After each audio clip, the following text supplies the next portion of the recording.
गाके तोर गाना में कदम बदनाम नाम। गाके तोर गाना में, गाके तोर गाना में। डीजे कंचन राज।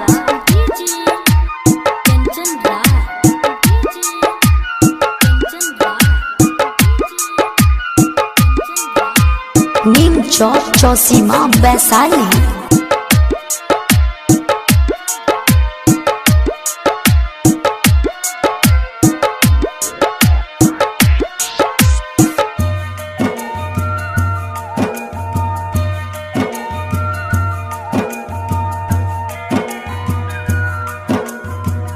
गाके तोर गाना में हमके भेजबले बारे प्यार खातिर थाना में। हमके भेजबले बारे प्यार खातिर थाना में। कदम बदनाम नाम। गाके तोर गाना में कदम बदनाम नाम। गाके तोर गाना में दिहले दर खास लिख के कोरा एगो पाना में। दिहले दर खास लिख के कोरा एगो पाना में। कदम बदनाम नाम। गाके तोर गाना में कदम बदनाम नाम। गाके तोर गाना में। Music director DJ Kanchan Raj, Hajipur Vaishali.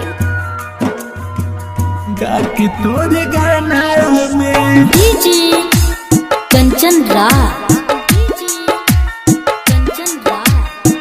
कदम बदनाम नाम। गाके तोर गाना में। नीम चौक चौसीमा वैशाली।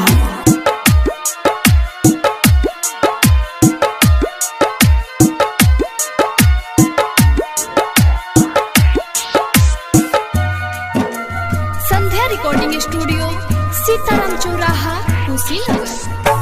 चलते चिन्हा दिहले औरत के जाती। कबहू न खुश रहबे तड़पी जबल छाती। कबहू न खुश रहबे तड़पी जबल छाती। चलते चिन्हा दिहले औरत के जाती। कबहू न खुश रहबे तड़पी जबल छाती।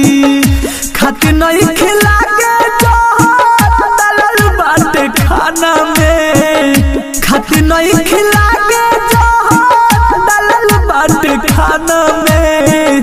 कदम बदनाम नाम। गाके तोर गाना में कदम बदनाम नाम। गाके तोर गाना में।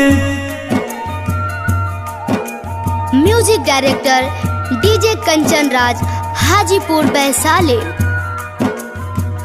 गाके तोर गाना में डीजे कंचन राज।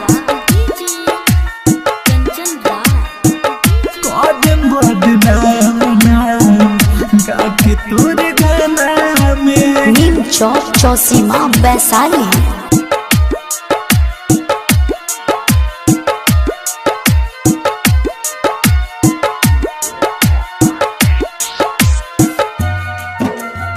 संध्या रिकॉर्डिंग स्टूडियो, सीताराम चौराहा, कुशीनगर। नाम के तोहरा गाना मुकेश राज से लिखवाई। ससुरोल बाजी तोहरा जब हम गाई। ससुरोल बाजी तोहरा जब हम गाई। नाम के तोहरा गाना मुकेश राज से लिखवाई। ससुरोल बाजी तोहरा जब हम गाई। पवले कमी कमान आजाद दीवाना में। पवले कमी कमान आजाद दीवाना में। कदम बदनाम नाम। गाके तोर गाना में कदम बदनाम नाम। गा के तोर गाना में।